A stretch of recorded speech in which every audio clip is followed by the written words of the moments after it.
अपने जीवन में सबसे अधिक किससे प्रभावित हैं और आपकी प्रेरणा का क्या स्रोत है? हाँ, मुझे असीम प्रसन्नता है कि एक छात्र ने जो मुझसे प्रश्न किया है, ऐसे प्रश्न कक्षा में शेष विद्यार्थी भी पूछें तो इससे क्या होगा कि एक हम बौद्धिक मंथन होगा और उससे हम बहुत ही लाभान्वित होंगे। असल में क्या होता है कि कोई ना कोई हमें प्रेरित करता है। बहुत से विचार होते हैं।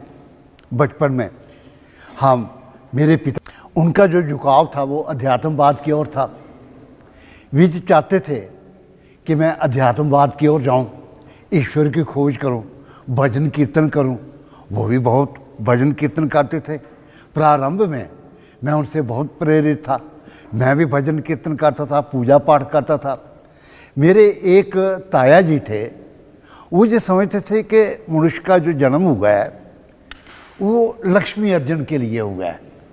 वो अपने जीवन में इतना धन एकत्रित करे कि 7 पीढ़ियाँ जो हैं वो क्या करें कि अगर वो कमाई नहीं भी करें तब भी उनको धन का अभाव ना रहे, और वो धन की तरफ जाना चाहते थे, बहुत ज़्यादा धन अर्जित करना चाहते थे। एक और मेरे ताया जी थे। शाम को क्या होता था, रात को लोग हुक्के लेकर के हमारे घर में आ जाते थे, उसको झाड़ी कहा जाता था। वो बैठ जाते थे और वहाँ पर क्या होता था, एक तरह की संगोष्ठियाँ होती थी, महफिलें जमती थीं। जो हमारे बुजुर्ग थे वो अलग अलग विषयों पर बातें करते थे, अनुभव बताते थे। एक मेरे ताया जी थे, उनका नाम परमानंद था। वो ज़्यादा जो बातें करते थे वो इतिहास पर करते थे, संस्कृति पर करते थे, ये भगत सिंह पर करते थे, राजगुरु पर करते थे, महात्मा गांधी पर करते थे, लाला लाजपत की बातें सुनाते थे। तो जब मैं उनकी बातें सुनता था, देशभक्तों की बातें सुनता था, तो मेरे मन में भी आता था कि मैं देशभक्त बनूंगा। मैं भी अपना सिर मातृभूमि के लिए कटा दूंगा, राष्ट्रवाद के लिए मैं काम करूंगा। मेरा काम जो होगा, मैं चाहे ईश्वर का भक्त नहीं बन सका लेकिन राष्ट्रभक्त जो है ना वो मैं अवश्य बनूंगा। इसलिए दोनों पक्ष जो थे, लक्ष्मी की ओर मेरा झुकाव नहीं गया।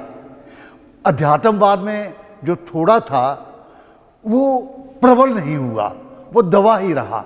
लेकिन ये जो था ना, देशभक्ति का, राष्ट्रभक्ति का, इतिहास का, खोज का, ये मेरा ध्यान जो था ना, लगाव जो था, ये दिन प्रतिदिन बढ़ता गया और मैं इसकी ओर प्रवृत्त होता ही गया।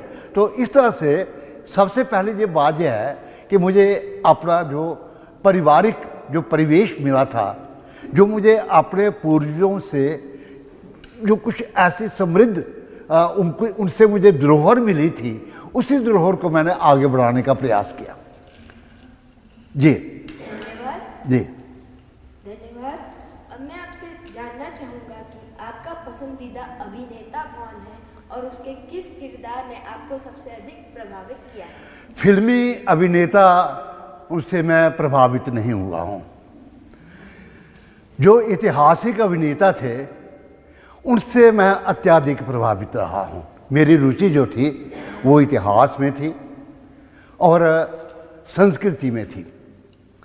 अतः ऐसे जिन दिनों मैं स्कूल में अध्यापक था, मैं नाटक लिखता था, बच्चों से उनका अभिनय भी करवाता था। और एक बार जब भारत और चीन का 1962 में युद्ध हुआ तो उस पर मैंने एक नाटक लिखा, राष्ट्र जाग उठा। उसका मंचन पहले मैंने रियासी में करवाया, फिर कटरा में करवाया, फिर कॉलेज ऑफ एजुकेशन जम्मू में करवाया। जो धन अर्जित हुआ वो मैंने सुरक्षा कोष में दे दिया। तो मेरी रुचि जो थी पहले इसमें थी कि मैं बच्चों के जो थे नृत्य टोलियाँ, इनको लेकर के कभी पंडित जवाहरलाल नेहरू के वहाँ वो पहलगाम में आए होते थे रियासी से, उनके दल लेकर के जाता था। कुड नृत्य जो होता था उसका मैं आयोजन करता था। बड़े बड़े जो राष्ट्रीय स्तर के नेता थे, इसमें मेरी रुचि थी। सबसे ज़्यादा रुचि जो मेरी बढ़ी वो हीरानगर में बढ़ गई। हीरानगर में मैं 18 वर्ष का था जब मैं अध्यापक बना। तो वहाँ पर क्या था कि कुछ बड़े प्रबुद्ध मक्खनलाल एमा जैसे लोग थे, उनके घर संगोष्ठियाँ होती थी। उन संगोष्ठियों में विश्व स्तर की जो समस्याएं थी उनको लिया जाता था। जैसे ही मेरा अध्ययन बढ़ता गया तो मुझे ये लगने लगा कि मैं सबसे ज़्यादा एक महात्मा बुद्ध से बहुत प्रभावित हुआ। मुझे ये लगने लगा कि ये तो राजकुमार था, इसने तो राजा बनना था और परम सुख भोगने थे। ये इतना सुख का परित्याग करके जंगलों में क्यों गया और जंगलों में जाकर के इसने प्राप्त क्या किया? जो किया, जो ज्ञान अर्जित किया, वो कितना तथ्यपूर्ण है। तो मैं सबसे पहले मुझे दार्शनिक दृष्टि से ये जो बौद्ध धर्म था इससे मैं बहुत प्रभावित हुआ, महात्मा बुद्ध से बहुत प्रभावित हुआ। मुझे लगने लगा कि विश्व की जितनी भी समस्याएं हैं उनका जो समाधान है वो बौद्ध धर्म के अंतर्गत ही है। हिंसा से कोई समस्या का समाधान नहीं है। हिंसा हिंसा को जन्म देती है। हम एक का वध करेंगे, दो का वध करेंगे, 50 का वध करेंगे, 1000 का वध ही वध होंगे, शांति नहीं होगी। लेकिन जो बौद्ध धर्म जो है ये सिखाता था कि हिंसा का परित्याग करो, आप अहिंसा के मार्ग पर आओ। और अहिंसा के मार्ग से आने से क्या होगा कि आपको एक मानसिक आत्मिक सुख की अनुभूति होगी। और उस अनुभूति को मैं भी अनुभव करना चाहता था, इसलिए मेरा लगाव जो था वो महात्मा बुद्ध की तरफ अधिक बढ़ा। दूसरे जो मेरे अभिनेता थे, नायक थे, वो थे महात्मा गांधी। महात्मा गांधी से मैं अपने बचपन में ही बहुत प्रभावित था। कुछ ऐसा हुआ कि मेरा गांव पैंथल है, कटरा के निकट त्रिकुटा पहाड़ के नीचे है।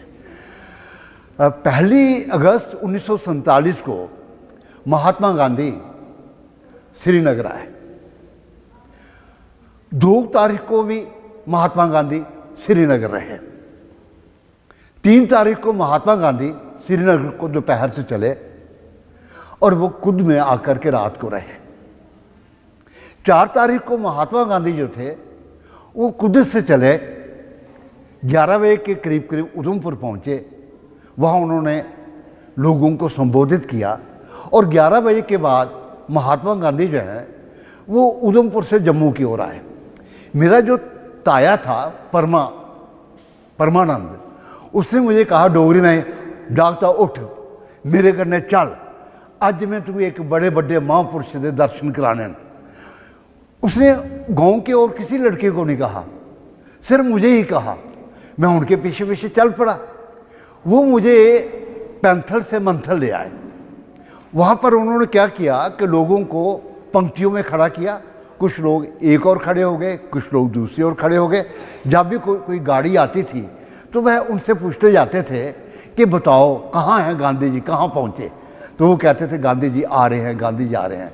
ठीक 1 बजे के करीब करीब गांधी जी जब मंथल में पहुँचे तो उनकी गाड़ी थोड़ी रुकी।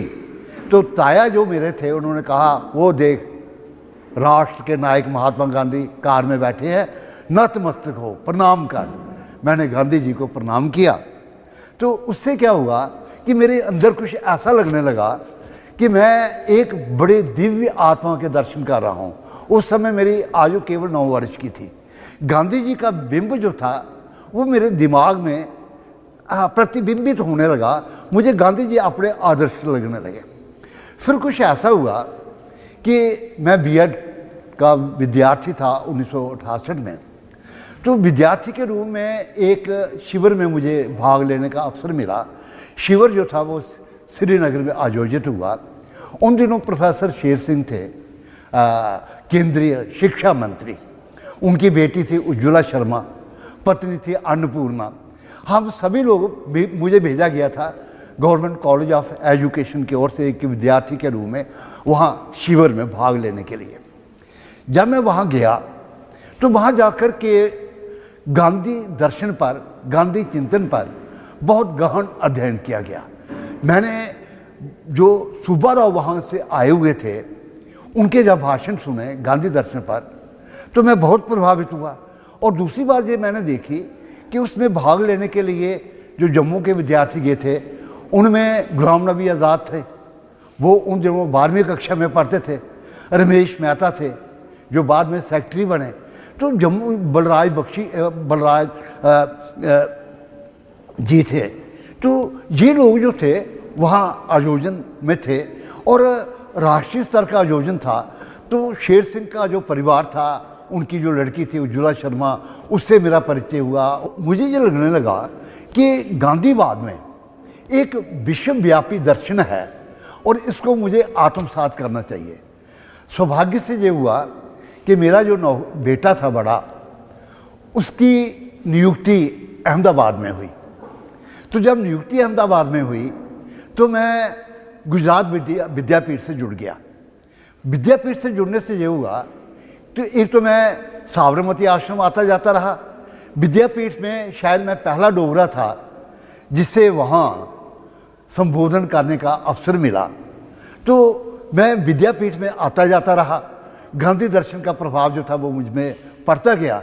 तो मेरे जो आदर्श रहे, जो अभिनेता रहे, एक महात्मा बुद्ध थे जो शांति के संदेशवाहक थे और दूसरे महात्मा गांधी थे जिनके दर्शन शास्त्र ने मुझे एक प्रकार से नए आदर्श दिए, नए मापदंड दिए और मैंने उनका अनुकरण किया। जी धन्यवाद। नमस्कार महोदय, मैं साम्या कक्षा 8वीं की छात्र हूँ और मेरा आपसे प्रश्न है कि आपके द्वारा लिखी गई कई किताबों में से ऐसी कौन सी किताब है जो आपके हृदय के सबसे करीब है? हाँ, असल में मैं जो स्पष्ट कर दूँ कि लिखने की रुचि मेरी बचपन में ही थी, बहुत बचपन में थी। 8वीं 9वीं, अभी मैं 8-9 वर्ष का था तो मेरी बड़ी बहन थी। पहली कविता मैंने अपनी बड़ी बहन पर लिखी व्यंग के रूप में। और जब वो उसको मैं अपनी कविताएं सुनाता था वो मुझे डंडा लेकर के मारने आती थी, मैं खेतों में भाग जाता था, मुझे बहुत आनंद आता था। फिर गाँव का वातावरण ऐसा था कि वहाँ दीनूभाई पंत डोगरी के कवि थे। 1945 में लाहौर विश्वविद्यालय से रामेश्वर करुण आए। पहले वो जम्मू आए, वो एक महाग्रंथ लिखना चाहते थे, उनको पैंथल भेज दिया गया। जब वो पैंथल चले गए तो वहाँ एक तालाब था, तालाब के नीचे बैठ करके उन्होंने करुण सस्से लिखी। पैंथल में एक बहुत बड़ा विश्व स्तरीय ग्रंथ लिखा गया 1945 में। लाहौर के जो प्रोफेसर थे रामेश्वर करुण, वो जो लिखते थे उनकी जो पंक्तियाँ थीं कुछ ना कुछ मेरे दिमाग में भी पड़ती थी। उनका अनुकरण दीनूभाई पंत करते थे। और उसमें क्या था, ये परमात्मा नीरा टकोसा ठगे जाल विछाया हो, उठ मजूरा जा किसाना तेरा बेला आया हो। कि ये जो हम लोगों को ईश्वर दिखाते हैं ये तो पाखंड है। असली ईश्वर तो अलग है, जो हम लोगों को ईश्वर दिखा रहे हैं वो तो बिल्कुल अलग है। मैं भी सोचता था फिर वो असली ईश्वर क्या है। जो हम मंदिरों में जाते हैं, क्या वहाँ ईश्वर वास करता है, क्या मूर्तियों में वास करता है? तो ईश्वर का रूप स्वरूप क्या प्रकृति में अंतर्निहित है?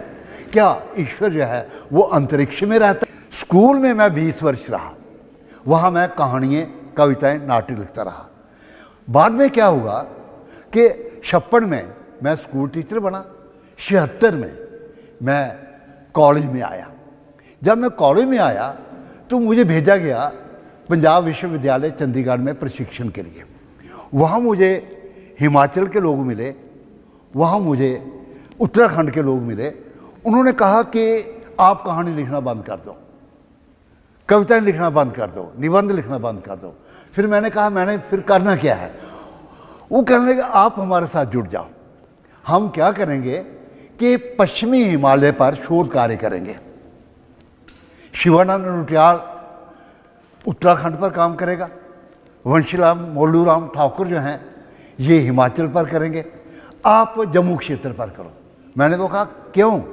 कहने लगे कि हमारी जो संस्कृति है वो एक सी है, आप चाहे जम्मू कश्मीर के हो, लेकिन जम्मू कश्मीर के लोग इकट्ठे बैठे हैं, कश्मीरी डोगरी नहीं समझ पाता है, लद्दाखी कश्मीरी नहीं समझ पाता है।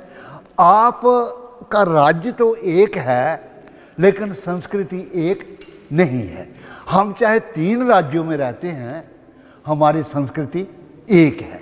अगर हम जम्मू के लोग हिमाचल में चले जाएं तो हम हिमाचली समझ लेते हैं, हिमाचली डोगरी समझ लेते हैं, तो उत्तराखंड वाले हमारी समझ लेते हैं।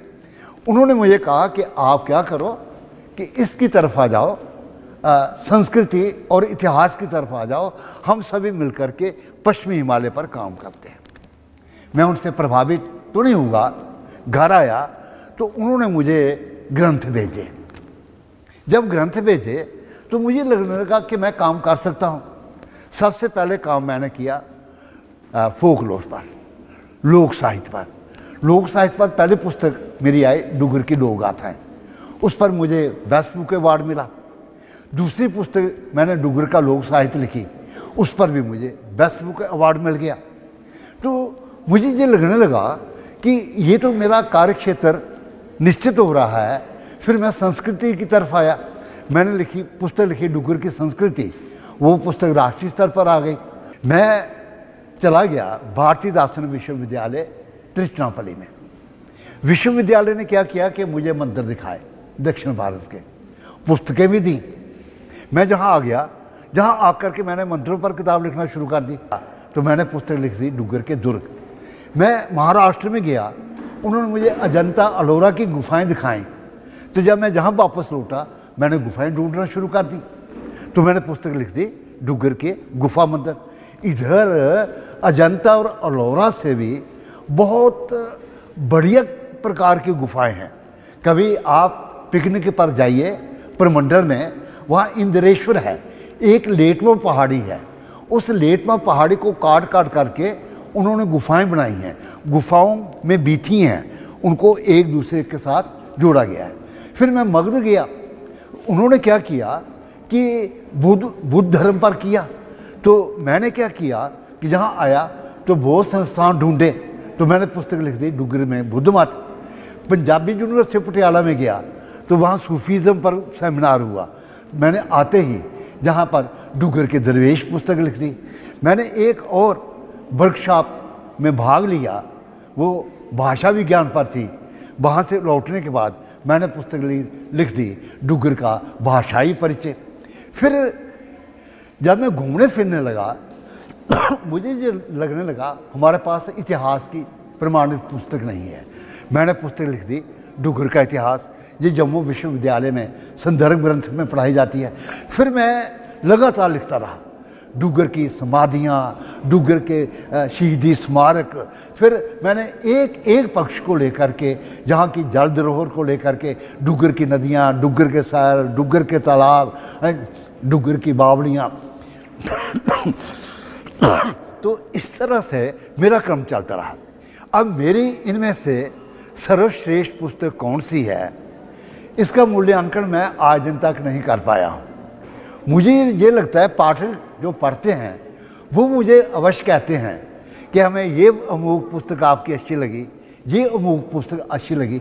जैसे माँ होती है ना, उसके अगर 5 बेटे हैं तो माँ से पूछा जाए इन 5 बेटों में से आपको सबसे प्यारा कौन सा है, तो वो यही कहती है मुझे 5 प्यारे हैं। इस तरह से जितनी भी मैंने पुस्तकें लिखी हैं, मुझे लगता है कि उसमें मेरा बौद्धिक जो जीवन है ना वो जुड़ा हुआ है, इसलिए वो सभी पुस्तकें मुझे बहुत ही अच्छी लगती हैं। आपका पसंदीदा खेल और खिलाड़ी कौन सा है? असल में मेरे गांव में 3-4 ही खेल होते थे। मल्ल युद्ध, उसमें हमारे गांव में अभी वो दंगल होता है लोहड़ी के दूसरे दिन, तो वो दंगल जो होता है वो मैं देखने जाता हूँ, लेकिन मुझे उसमें अपनी विशेष रुचि नहीं है। लड़के बैडमिंटन खेलते हैं, क्रिकेट खेलते हैं, बहुत से खेल खेलते हैं, कॉलेज में भी खेल होते थे, स्कूलों में भी होते थे। एक दर्शक के रूप में मैं उनका अवलोकन अवश्य करता था, अब भी करता हूँ।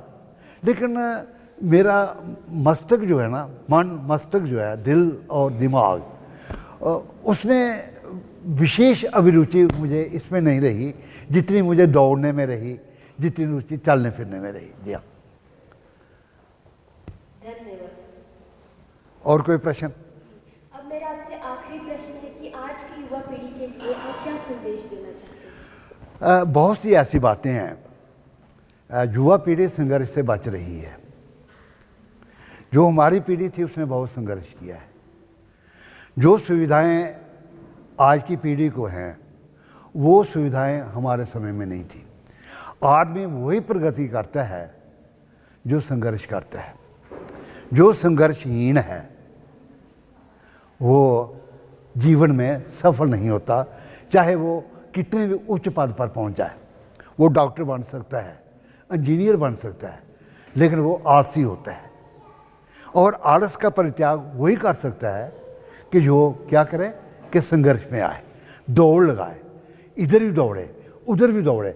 आराम जो है ना, ये व्यक्ति को शिथिल कर देता है। आराम नहीं करना है।